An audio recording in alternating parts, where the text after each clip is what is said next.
Hello everybody, welcome back to another episode of Side Projects. This one's a little bit different. One of our writers actually pitched this to me and was like, Simon, I don't really want to write about a side project today. I want to do the War of the Currents. And I was like, I don't think I've covered anything anywhere else on any of my other channels. If you're new here, I have multiple channels. And I was like, go for it, mate. Let's get it done. So here we go.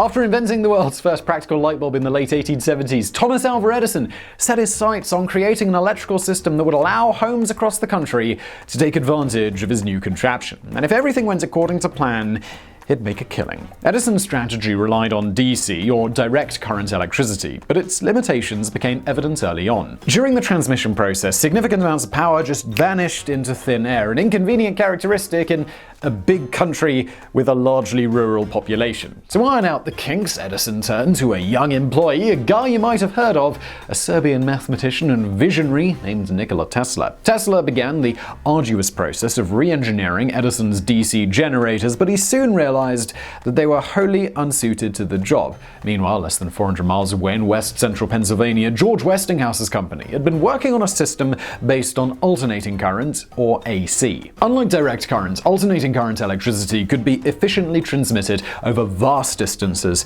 without major power loss. Recognizing its superiority, Tesla consulted Edison and suggested that they embrace the competing technology, but his pleading actually fell on deaf ears, and shortly thereafter he set out on his own. Tesla began raising funds for his own new company, but it wasn't until Westinghouse bought some of his AC patents that things started to look up. Now, with Tesla's advancements and his company's marketing and manufacturing departments at his disposal, Westinghouse sought to make cheap, reliable electricity a reality for many American families. Due to DC's limitations, the power not being able to travel very far without loss, Edison had no choice but to focus on urban electrification. On the other hand, Westinghouse concentrated his efforts on rural areas that benefited from the long transmission lines made possible by AC power. In some cases, Westinghouse sold electricity below cost to gain a foothold in budding markets, and just a year later, his AC power stations outnumbered Edison's DC stations nearly 2-1. But Edison, he wasn't about to take this defeat lying down. Realizing he'd driven two opposing forces with superior technology into one another's arms,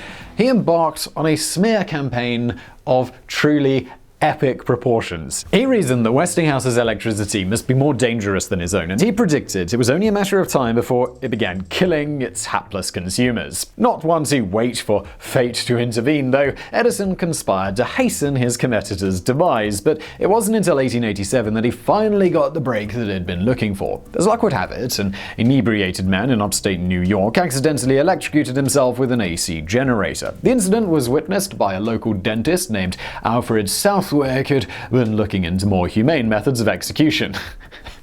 As a dentist does. And so he dropped Edison a line. He claims that electricity could be just the thing to make executions more merciful and, therefore, more palatable to the public. Because when we think of the electric chair, we always think of mercy.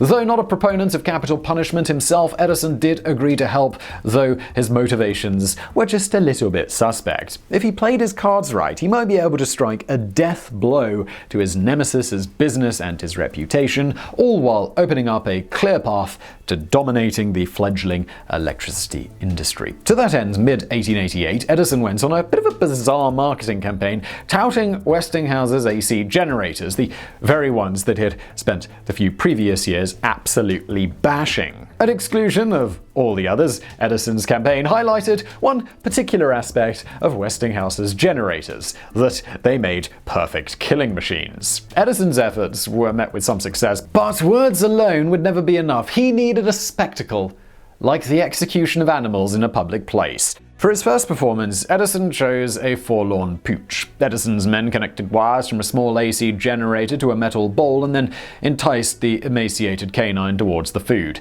Good guy, Edison!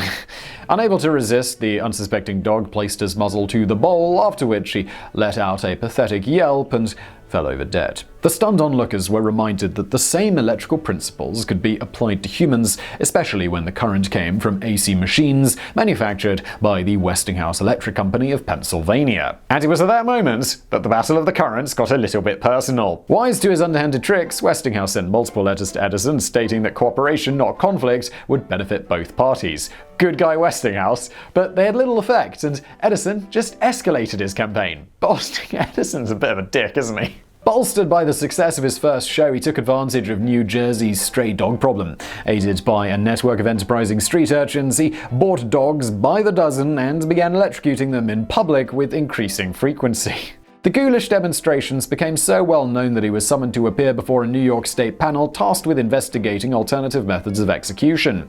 Seizing the opportunity, he invited the committee members to his West Orange workshop, where he proceeded to electrocute a number of horses and calves with powerful current from an AC generator. The animals all died as planned, but death came neither quickly nor painlessly. Nonetheless, the committee was impressed, and an order was placed for 3 Westinghouse AC dynamos. Though Westinghouse's biggest adversary had just sold 3 of his machines, he refused to make delivery when he discovered how the state intended to use them. Unfortunately for New York's condemned, Westinghouse's unwillingness to do business with the Empire State wouldn't thwart their efforts. They were able to source AC generators elsewhere and hired Alfred Southwick to build an electric chair. Then, in late March of 1888, the winds of fortune blew once again when a destitute alcoholic vegetable hawker in Buffalo conveniently murdered his common-law wife with a hatchet.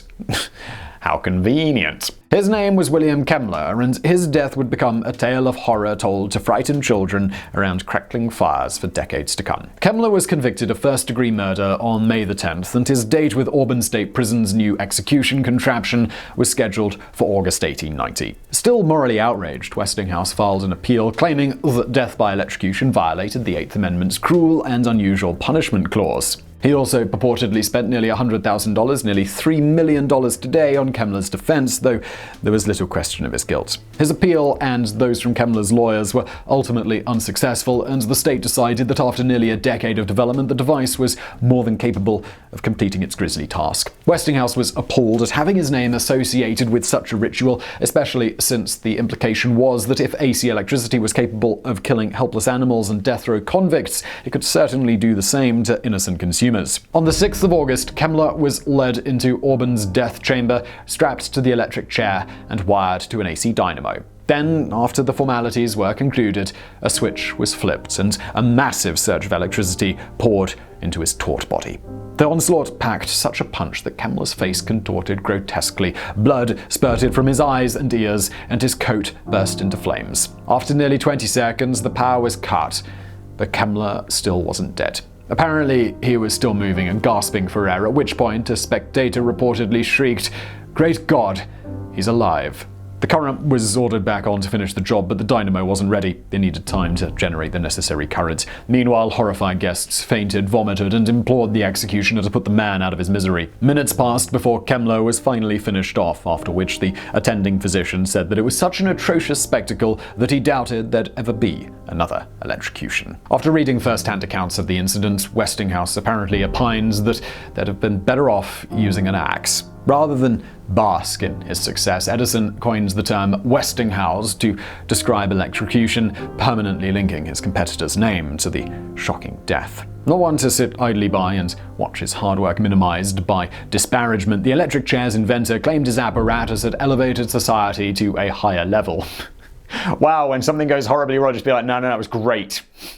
Sounds like modern politics. If he was still alive, Kemmler might have disagreed, but despite the obvious debacle, Edison remained convinced that with a little tweaking, executions could go more smoothly in the future, and he decided to prove it in garish fashion. According to legend, Edison staged a demonstration on New York's Coney Islands that would put his previous dog experiments to shame. The victim would be an ill-tempered circus elephant named Topsy that had purportedly killed a number of trainers and at least one circus spectator over the years. As the story goes, Topsy's circular feet were clad in shoes made from copper wire, and the massive elephant was guided onto a metal plate connected to an AC generator. Then a 6,000-volt blast sent the massive beast toppling over onto her side, stone dead. Now, that makes for a fantastic story. There's definitely some controversy as to whether or not this happened, or if some parts were embellished. Whatever the case, despite his showmanship, perseverance, and willingness to engage in tasteless personal attacks, alternating currents, technical superiority, and commercial viability were just too much for Edison to overcome.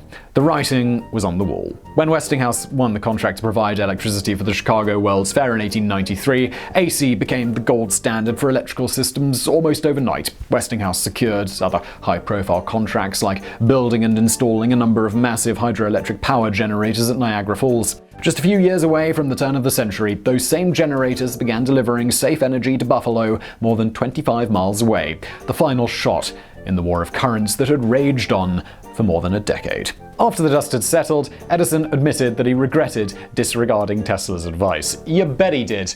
I also hope he regretted being a bit of a dick, but he probably didn't. So I really hope you found that video interesting. If you did, please do smash that thumbs up button below. Also, if you didn't like this video, there is a dislike button down there as well. You are free to use that, should you wish, although you watched the end. So, I mean, unless you hate watched the whole thing, what are you doing here? Anyway, thank you for watching, subscribe, and I'll see you next time.